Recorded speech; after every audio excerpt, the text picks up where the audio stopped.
warming up with anything, anyone, anywhere? Actually, I have something to say. Following up from last week, I was very interested in Larry's exercise of trying to look at things without naming them or holding any kind of language conversation about them. So I tried it and found that it's very difficult, possibly impossible for my mind. So I thought, well, I need to find something that I don't have a word for to look at. And that's surprisingly difficult too. Apparently we've named everything, but I found something. And, it has to do with the way colors go together. So if I look at the blue sky, I have a word for blue, and I think, oh, that's a soft shade of blue, or, my mind starts doing the thing. And if I look at the yellow leaves, I think, oh, that's about the shade of bananas. But if I look at the way the yellow and blue look together, the relationship between them, I have no language to describe that. Well, it's true. You can use language to mention both colors, but you cannot have a word for seeing their relationship. And there's an endless number of combinations of relationships of colors around us at all times. So I found somewhere to start anyway. Well, I think that's a good idea. Not only that, but it's part of realizing that there's always more. And that's not exactly the way I wanted to put it. But it's being open to something new also. Yes, and maybe there's something about looking at the relationship between two things. We were talking about that last week too, that third thing. Right. The third thing is, of course, your awareness that there are these two colors but one experience. Well, if you will look at the process you went through really closely, as it happens, what you will see is that the names are secondary to the recognition that you know something and then name it. That's what's going on. A precious thing to witness and evaluate and know. Yeah, and another reason to try, the exercise I described, not that I want to exclusively promote that, but you get to see how hard it is. And you get to see what happens instead of the nothing that you wanted to happen, or rather the cerebral thing you didn't want to happen. It's good. Anything that increases self-awareness that way. I mean, think about it. We've been around here quite a number of years, and just now looking at the issue of seeing without thinking, seeing without speaking to ourselves, seeing without categorizing. And sometimes it's helpful to try to just stare in some direction and sort of let your eyes go out of focus, because then you don't know what to name, and it can only happen for very brief moments initially. So don't despair that it's hard or that it goes away. We have that experience when we're trying to think of a word and we know exactly what we mean, but the word escapes us. So yeah, happens all too often. More and more. Well, for me, I don't know if it's much more, but it's more. I've always done. It happens a lot for me because I spend some time editing the works of people who are writing in English as a second language. So they use a word and I can tell right away that's not the right word, but what is the right word? And sometimes it's hard to dig up. Yeah. But when you think of that word, it doesn't appear as a word first.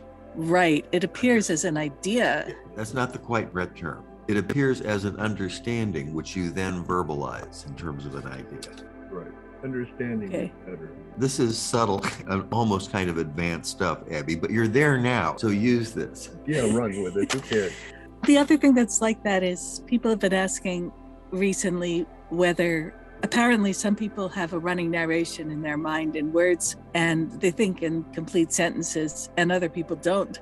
So people are asking each other, which are you? And I think I start by thinking in a sentence. I think the first half of my sentences and the second half is just pure understanding that I could put into words if I needed to, but I don't need to. This is very rich territory to explore. Right. The space between thoughts. You know that I've been at this, Abby. Well, I know. I mean, it's my privilege to listen in, and I've been interested in these things my whole life, but I never knew it was important, It's not only important, it's essential. Well, yes, there are so many ways to approach it, but nobody talks about it. That's right. Well, I wouldn't say nobody talks about it. I mean, what you're talking about right now is the real fundamental philosophical core of what Lawrence, Ludwig Klages, and Heidegger talk about in all of their works. Oh, yeah, that's right. We were talking about the Tariqa because in the last 45 years, nobody's ever explained this to us. And not just there, but, I was using hyperbole by saying no one, but it seemed that way a long time to me that nobody was. Well, I mean, when these three figures I mentioned, who were all born within a few years of one another and were writing in the early part of the 1900s, when they were talking about these things, they had actually, interestingly enough, many things in common. And one of them was going back to Heraclitus. And to put it in baby terms, it's like naming is shaming, but seeing is being. Essentially, what they're saying is we need to stop conceptualizing things and we need to start just being, not thinking about being, but actually being. And as Abby was saying, the secret is in the relationship between things. So anybody can describe a daisy in the field, but to take the daisy in the field with the ground, the earth that it's on, and the sky over above and everything else, it's almost, or maybe is, indescribable. The only thing is simply that it's there in the relation of these things one to the other, and to experience that is itself a theophany, and only a few people have really picked it up. Its isness is vastly more profound than anything you can say about it. Right. The thing about being is that it seems to me that it almost always has to remain a question. It's true, but you can't say what it is. Yeah, you can't talk about it. Now, you can point in the direction. Yes, of course. And, that's another thing about looking and having your eyes open and letting them go a little out of focus. And what you behold is a scene, which, unless you're sitting exactly in the same place every time you look at the same time of a sunny day or something like that, it's always going to be different. It's always going to be something you haven't seen before. It's just that we're too familiar with the objects, and we think that we don't need to see now because we saw in the past. We only have to name. We're also doing a ton of interpreting because of the laws we've learned about perspective and things getting smaller in the distance. I read a few accounts by people born blind who received their eyesight when they were 20 years old, or something. Ooh. And you're surprised at how much they have to learn. They don't know anything about the way perspective changes shapes. And you can see at a certain age, a baby will hold a toy in his hand and just twist his wrist and turn it back and forth. And you wonder what he's doing. And he's watching it change shape as he moves it. It's new. That's right. He's not just experiencing the toy, he's experiencing space. And also, you learn the notion that just because something begins to look different, it isn't necessarily a different thing. It's like putting something, for a certain early childhood thing, you can move something out of sight and the child doesn't make the connection of where you put it. It just seems like it isn't where it was. It's gone. The shell was invented for those people. And, I wonder why for 45 years, these are things that the Tariqa hasn't talked about. And I think it goes back to the same root, why the Tariqa hasn't been producing artists or poets. There's a big difference. Well, but no, maybe you're onto something. Let me hear you out. I mean, I was sort of wanting your opinion on that, but I'm not sure what it is exactly, but I think it goes back to the same root. I would say, certainly, and I can't really speak for the times with Sheikh Issa, which, at least in my realistic but somewhat idealized view, were somewhat different, because at least Sheikh Issa was writing poetry. And at least painting. Right. Wonderful paintings. I mean, outside of, let's say, William Blake and a few others, some of the Catholic painters of the Middle Ages. One of my favorite painters is Dorothy Brett, who was doing a lot of the Native American paintings, and her stuff is similar to Sheikh Issa's. But at any rate, under Dr. Nasser, I never, in all of my time, was hearing people talk about poetry. Occasionally, they would talk about a philosophical poem interpreted metaphysically, but not about poetry as such, not about the experience of poetry and the beauty in poetry. It's all actually something that's very destructive to poetry, is analyzing it and interpreting it and tearing it down. Right. And the Sufis say that the spiritual path is one of tasting.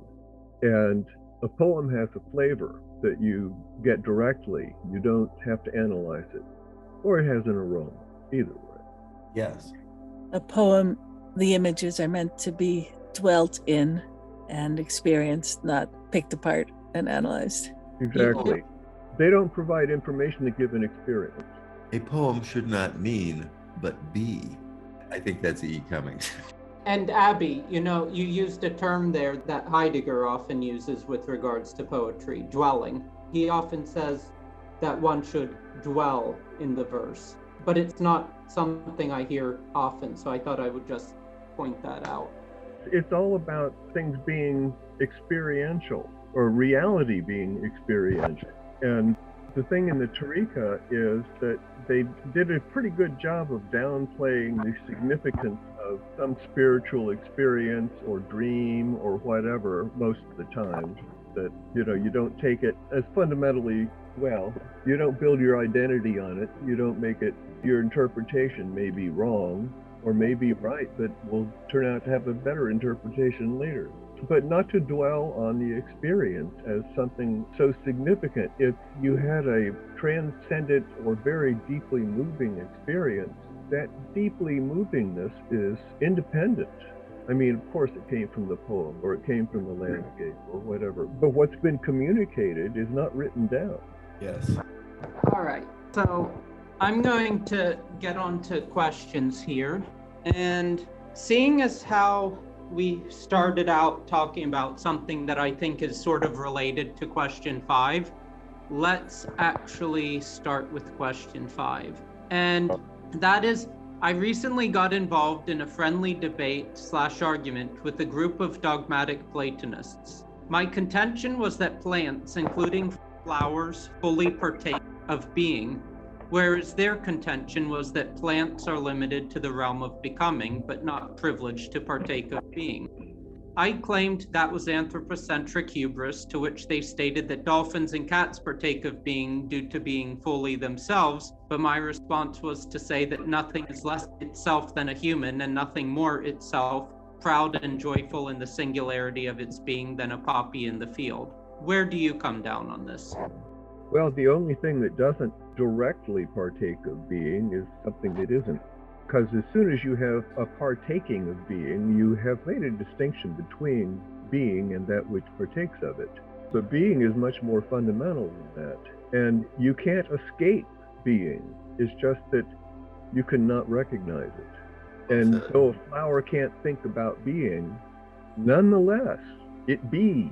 Well, and not only that, but you say it can't think of being. It can't think of being in a human sense. But if we escape not only the Cartesian, but the Platonic dualism, and we really, listen to those who speak of at oneness, the flower is in fact by itself partaking of God consciousness and doesn't need to think about being because it already understands being. Yep. Yeah. The word partake seems to me to imply a transfer of something from one to another. Yeah, a movement. Yeah, that something is being brought inside, whereas, in fact, we were speaking of the relative partaking of being of different animate and inanimate things. There's a Thomistic formula from St. Thomas Aquinas that I've always found helpful. I'm not quite sure how it fits into Sufi non-dualism, but he says man is a natural being with a supernatural end. And that's why we're so terrible at fulfilling our natures. Because if we fulfill our natures like a dog fulfills his nature, then we're less than human, because we're supposed to rise above our natures because our end is supernatural. So that explains for both the more and the less. We're less than animals, like Parasha says, because we don't perfectly fulfill our being like they do, but we're more than animals if we have a supernatural end that animals don't, which I understand is up for debate. Well, yeah. I mean, look at how many animals seem to be pretty darn intelligent, and then they live in a completely nonverbal world, and presumably interiorly too. Where would they learn the language? And what they're experiencing has its origins in the transcendent or in the higher spiritual realms. So I think the only thing that might be special about humans is that they have the possibility not to know about it. You know, they have the possibility to even think that there's something more and to know that. And I'm assuming that, you know, animals just completely accept whatever it is that they perceive as reality and don't have anything to think about, but they learn how to navigate that reality. Well, one of the interesting things that this Finnish ecologist, Pentti Linkola, who I quite like, said is, you know, he believes that animals, animals can attain that possibility of salvation in the other world and such. And maybe it's a mistake to even speak about them attaining salvation because things like flowers are already saved. But for him, the one thing that distinguishes, let's say, animals and humans is that humans can suffer. It's not to say a rabbit caught in a trap won't suffer physically, but as much as it can think, as much as it can have a language with other animals, it doesn't suffer mentally like humans do. No, exactly. It's that whole psychological department that we get lost in because we're not knowledgeable about it. Right. We're unique in our ability to suffer anguish and depression and anxiety. And for that reason, Linkola said we should have less people on the planet and more animals simply because it would lower the burden of suffering on the planet. I think dogs suffer all those things. I mean, you hear stories about dogs who panic when you put them in the car because they think they're going to the vet and they remember suffering last time. So that's anticipation, anguish, anxiety, all of those things. Yeah, they learn to avoid things they find, experiences that they don't like or that really... Or that seem threatening. I'm thinking of pets and horses and thunderstorms. Yeah.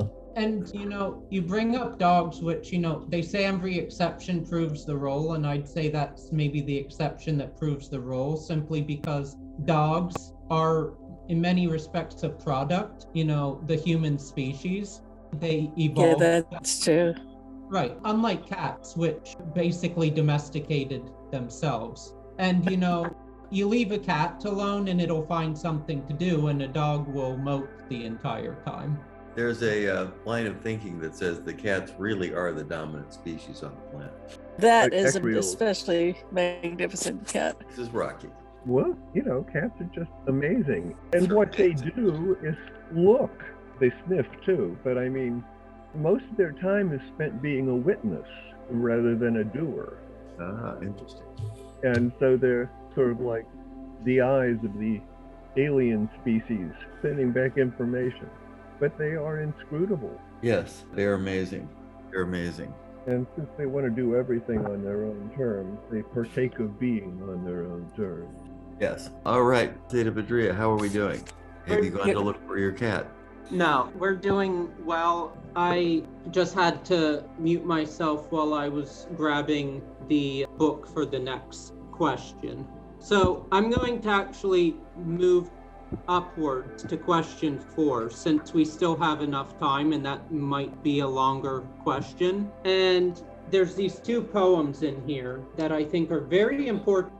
There's a lot of important stuff. It's really one poem with 2 parts.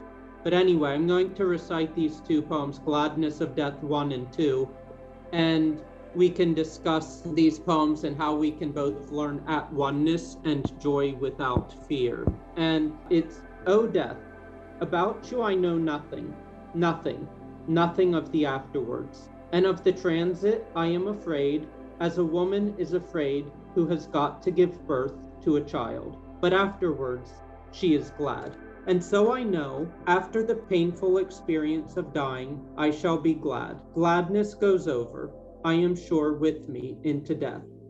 Because gladness is at oneness with death, as with life, gladness of death in the at-one-ment.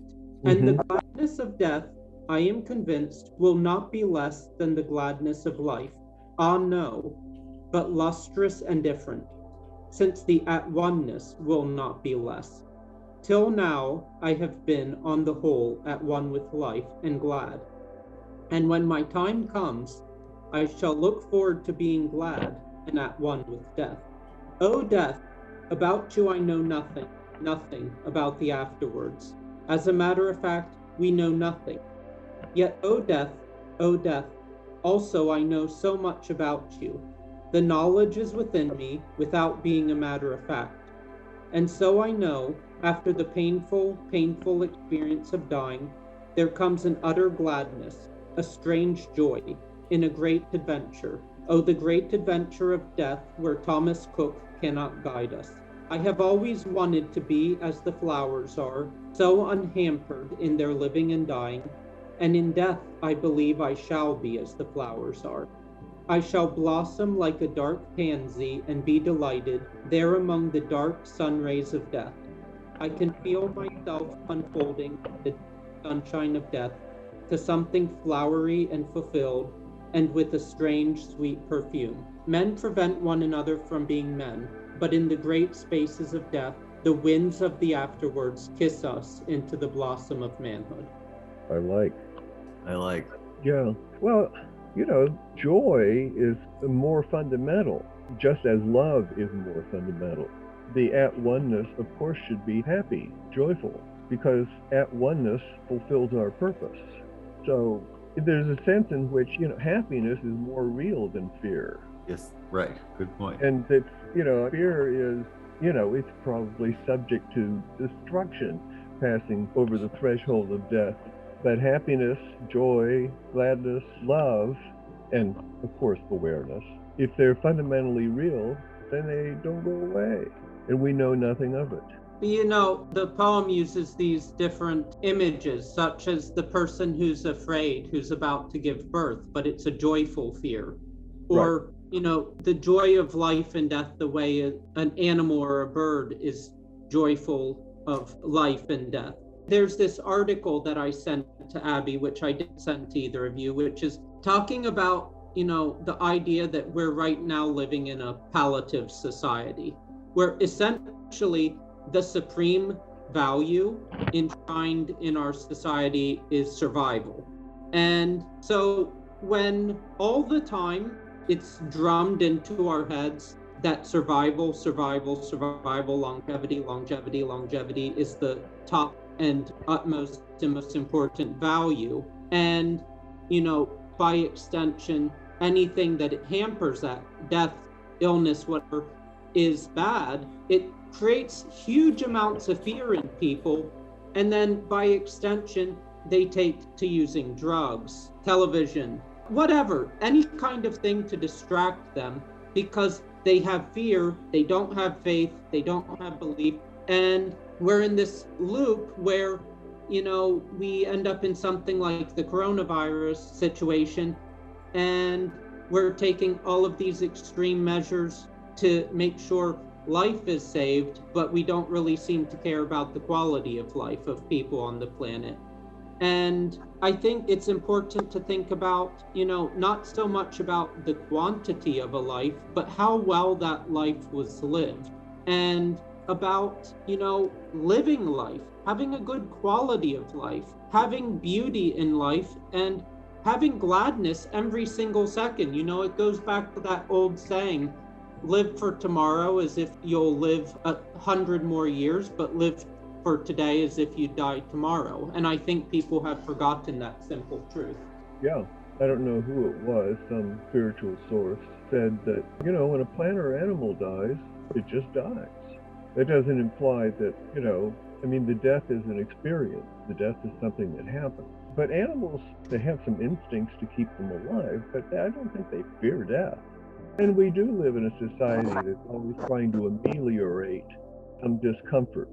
Well, what you just said, I think, in metaphysical terms, I can put it down to this, that I believe, and again, this may be contentious with some theologians, but I believe all animals have souls, but only humans have egos. Yeah. And it's the ego that has the fear, not the soul. Yes, I agree. Do you remember, Larry, a few years ago, you recommended a book called The Untethered Soul? Oh, yeah. Yes, right. So there's an image in that book that I found really poignant. He said something like, and I can't remember exactly how he applied it, but it was the image of an electric fence, that there are parts of our mind we don't want to go in there. So we fence them off with an electric fence. And if we get near it, there's a warning. We touch the fence and we back off. And the author said, you got to learn to go through those fences, without fear. And it's that passing over. And one reason that image resonated with me so immediately is it reminded me of natural childbirth techniques that I had been taught, or people had tried to teach me. But the problem with natural childbirth techniques is you don't get to practice them. For me, it was baby number 5, where I was like, oh, this is what they mean. But it's that same thing. And I was so glad that Lawrence made the connection with childbirth, because childbirth is like death. It comes upon you. You can resist it, or you can cooperate with it, or you can relax or not relax, but you need to pass through to the other side. And so I make the connection between those 3 things: childbirth, death, and these parts of our mind that we have fenced off with electric fences that we have to learn to pass through. Just quickly, I want to say, Abby, I love the words you're using today because they just seem so appropriate. I mean, Lawrence's first published poetry collection was actually called Look, We Have Come Through. And that was a big part of everything that he has worked for. I expect that the experience of death will be like that, passing through to the other side. And as someone who's experienced child, I have this shocking experience at each time where suddenly you notice, oh, it's over. The pain is gone. And it comes as a great surprise because it had become such a part of your experience, such a chronic, constant presence. And suddenly it's gone and you've passed through. And I expect death will be like that. But you never know how the experience will be for you. Because you've never done it before. And you only get, unlike, you only get one experience, so you don't get to practice. Yeah. I mean, of course, you believe in reincarnation and things like that. You might go through it multiple times, but that doesn't mean you remember it. But so it about COVID and the way society fears death, I think that facing death is something every person has to do for himself. But when it comes to other people's facing death, our job is not to help them face, well, maybe to help them, but not to tell them what their attitude should be toward death, but it's more a matter of protecting the vulnerable. So there's something appropriate to protecting the vulnerable while we work on ourselves and our own attitudes toward death. You know what I mean? It's like talking about making sacrifices. It's very different when it's yourself you're sacrificing. Isn't that what we call compassion? That's related. Most religions, certainly Western religions, have banned books. They have burned books. They have, performed things such as inquisitions. And they have done this in the name of higher powers. But every single time it happened, I think it backfired. And so, still to this day, you have a lot of religiously minded people that are in favor of, let's say, banning Harry Potter from schools. And I think personally, the true religious value is anti-censorship and freedom of information, simply because I think all of these things that are censored are parts of the divine reality. They might not be part of the orthodox narrative of a specific religious tradition, but they're part of experience. And by being part of experience, there must be some good in it, no matter how difficult that good is to see. Yeah. I mean, you don't want to refuse to acknowledge, real experiences.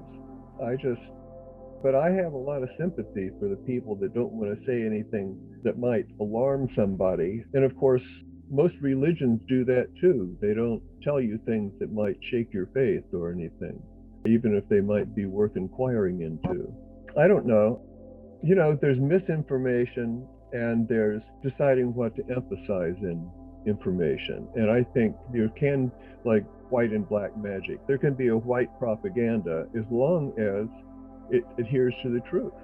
Siddhi Talhat, and this is why it's good that I'm not running a religious organization, but if I was and I had followers, the first thing I would do is expose every one of my followers to terrifying, incessant, terrible, and ultimate doubt. because I feel like the only way for them to really, truly have deep, faith and be a steadfast member of the path is for them to first come through that doubt. It's a dark night of the soul, and it's valuable.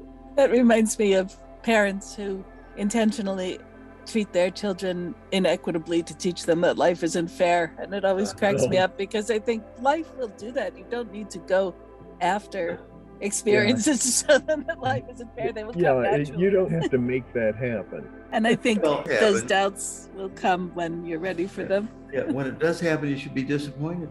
You should be disappointed, yes. Yeah, I mean, there's no harm in that. But if raising a child that way, every one of those unfair things is attributed to the behavior of someone else, then there's always going to be an enemy, because there's always going to be some unfairness or some inequality. If you think somebody's doing it to you, you're in trouble.